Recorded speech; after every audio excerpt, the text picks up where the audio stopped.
¿Qué tal, Sebastián? ¿Cómo te va? Bueno, Hola gracias por Héctor.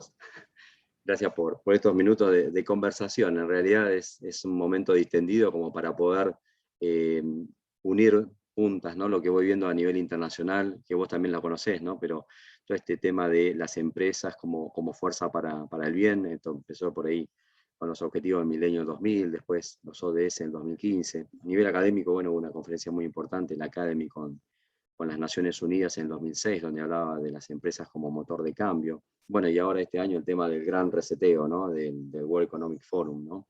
Entonces, primero quería ver estos temas que están a nivel mundial, ¿cómo los ves vos en Argentina y la región? ¿Cómo se dan? Bueno, a ver, por lo general, digamos, nosotros decimos que la sustentabilidad no es una agenda, son muchas agendas. ¿Sí? O ponerle que, vamos a llamarle que tiene subagendas.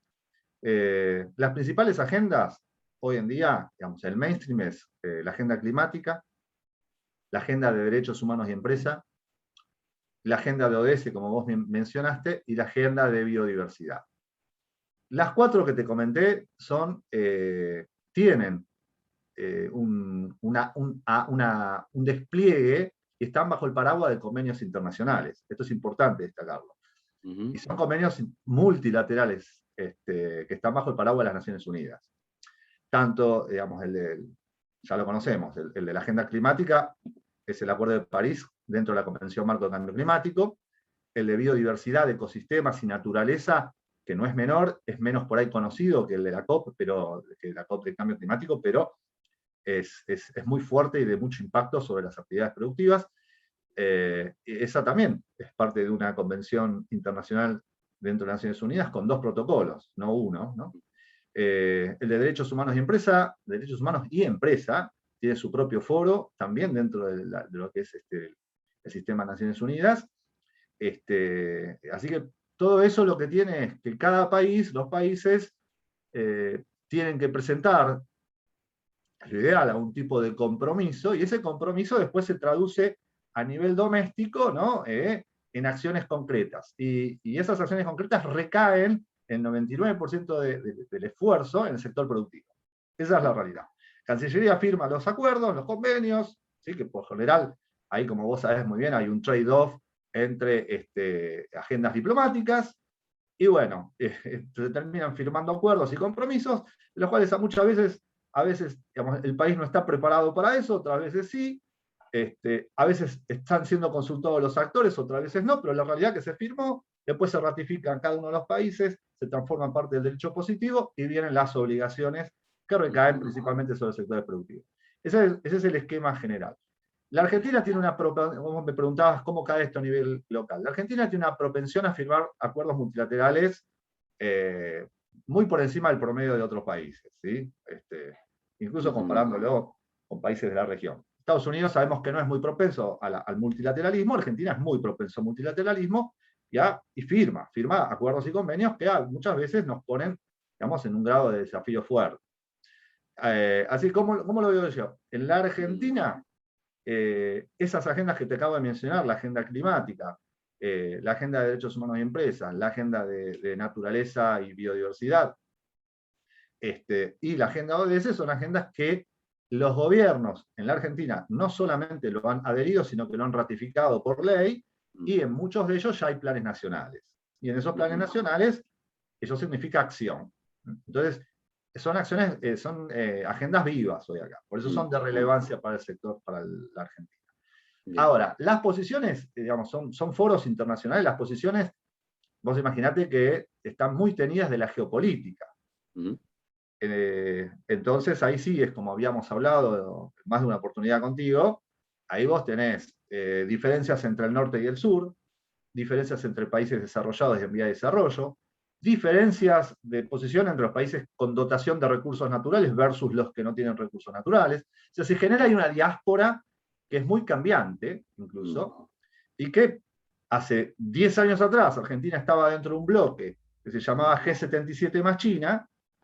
Hoy ya no, China tiene su propio bloque, ese G77 se repartió, Argentina pasó por algunos grupos de poca importancia y hoy, digamos, nos estamos reubicando en ese mapa geopolítico. Bien, bien, bien. Ahora, por lo que veo, entonces, toda esta tendencia argentina y la región, esta subida, básicamente por los convenios multilaterales, y como decís vos, después las empresas son las que tienen la mayor carga, ¿no? Siguiendo con lo último que dijiste, ¿no? El tema geopolítico. Cuando vos hablas, por ejemplo, de los distintos temas de agenda, ¿qué diferencias principales ves entre las empresas de Argentina y la región y las europeas, ¿no? Que ellas van mucho más avanzadas en esta agenda? O sea, está muy bien en términos de los acuerdos, ¿no? Pero estamos hablando de que las empresas realmente generen cambios de adentro hacia afuera, no porque un acuerdo me lo impone. ¿Cómo ves esas diferencias específicas? Bueno, yo la separaría en dos, digamos, ¿no? ¿Cuáles son los driving forces que hacen que las empresas actúen a pesar de el posicionamiento formal del país de origen o el país donde se reside la actividad productiva, que eso se está dando? Y por otro lado, lo que vos comentabas de diferencia entre, vamos a ponerle, la región y Europa. Esta última, Europa lo que tiene es que ellos negocian como bloque.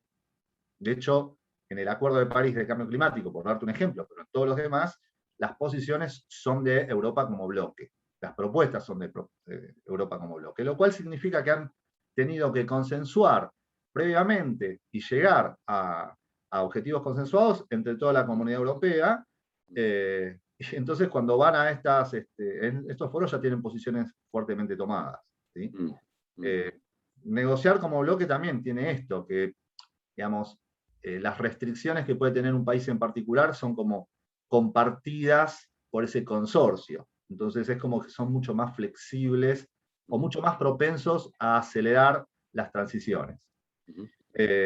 Porque en realidad, por acá quiero meter un concepto muy importante. Nosotros en realidad, si vemos esto como una hoja de ruta, cualquiera de estas agendas, hoy estamos en la transición. Estamos en una transición que por lo general la opinión pública no es que la confunde, pero se sesga con la transición energética o las transiciones energéticas, pero no es solamente transición energética. Estamos ante una transición productiva, tecnológica y digital, de infraestructura y transición energética, que impacta sobre todo tipo de actividad productiva porque impacta sobre metasistemas. Los 3 metasistemas que impacta esto básicamente es el sistema alimentario a nivel global y a nivel regional y a nivel local, el sistema energético también, global, regional y local, y los sistemas urbanos, que esos son, digamos, sistemas que implican movilidad, recurso agua, ¿no? Y cómo hacer ciudades sostenibles, ¿no? En un mundo que se va a acercar dentro de muy poco al 80% de personas viviendo en ciudades. Así que diría que básicamente Europa lo que tiene es un sentido de urgencia diferente al resto de los países, con una propuesta de velocidad en la transición que no es compartido por el resto del mundo. Esa es la realidad. Europa, por ejemplo, en transiciones energéticas, Europa están, digamos, promoviendo, incluso dentro de Europa, con procesos que se llaman taxonomías, prácticamente una transición energética muy, muy veloz, pero demasiado veloz. Incluso hasta se cuestiona si es necesaria esa velocidad. La región también podría entrar en una transición energética, tecnológica, con muchísima velocidad, pero tiene restricciones, primero económicas y financieras, porque todo esto es plata. ¿Quién carga con todo esto? Hay que poner plata. Los países desarrollados han comprometido 100.000 millones de dólares para esta transición hacia futuro sustentable, pero por ahora no pusieron nada, lo han comprometido.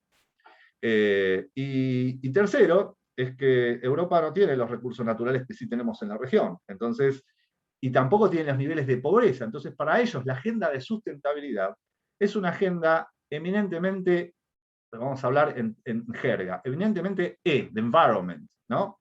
Y sustentabilidad es ESG, Environment, Society and Governance. Entonces, Europa está con una propuesta y una transición y una agenda de sustentabilidad muy, digamos, con un weighting muy fuerte de lo que es ese componente ambiental. Es más, dentro del componente muy criticado también, incluso por propios analistas de Europa, que además de ser muy puesto en lo ambiental y muy poco en lo social, dentro de lo ambiental también han como priorizado la agenda climática, porque pareciera como que es el único punto ambiental que les resulta, digamos, más relevante, lo cual también es criticado eso. Nosotros tenemos otras realidades, tenemos la cuenca del río Salí, por ser Argentina, el riachuelo, ni hablar por temas de eutrofización de los recursos del agua, tenemos un montón de cuestiones ambientales locales, que no son globales ni son tan fashion, como por ahí lo que hemos hablado hasta ahora, por un lado. Y después que para nosotros una transición, que significa ni más ni menos que un desplazamiento o una transferencia de recursos de una actividad productiva hacia la otra, implicaría para nosotros una transición que tiene que ser muy justa desde el punto de vista del pleno empleo. Claro. Muy justa. Europa no tiene ese problema, o no lo tenía, al menos, y para ellos una transición no tiene el costo social que tendría hoy acá.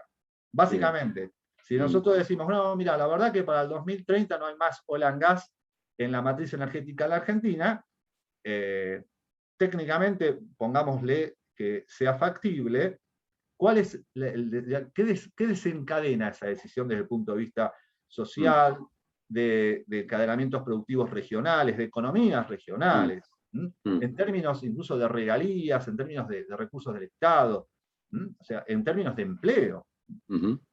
Eso es lo que yo diría que marca esas diferencias entre una agenda europea y una agenda regional como la nuestra.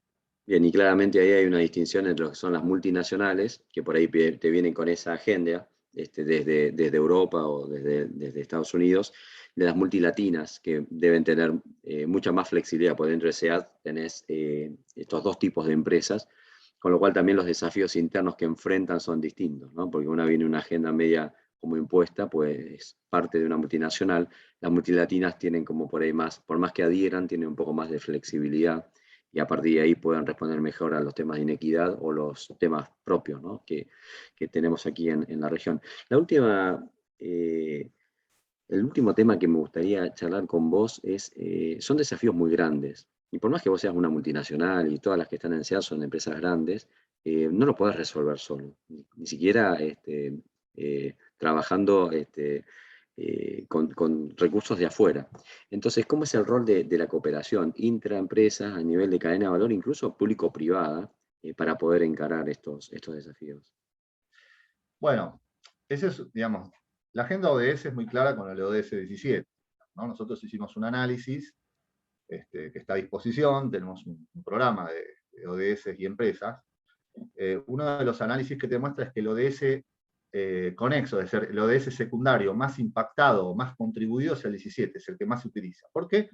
Porque es el que lubrica la posibilidad de concreción de todos los demás ODS. Es decir, que si no tenés la posibilidad de tener alianzas estratégicas y generar partenariados efectivos, bueno, la posibilidad de que vos puedas generar escala y magnitud en tus acciones queda muy reducida. La realidad es que la expectativa que está puesta sobre las empresas es muy alta y las empresas tienen posibilidad de dar solución. Lo que no tienen posibilidad es dar solución sin políticas públicas que lo acompañen. Y eso es lo que está faltando. Entonces vos tenés hoy que hay una diáspora de acciones muy interesantes, muy replicables, digamos, inspiradoras, como casos de estudio por parte de las empresas, pero para que se genere ahí una masa crítica, necesita de la articulación con el sector gobierno, claramente.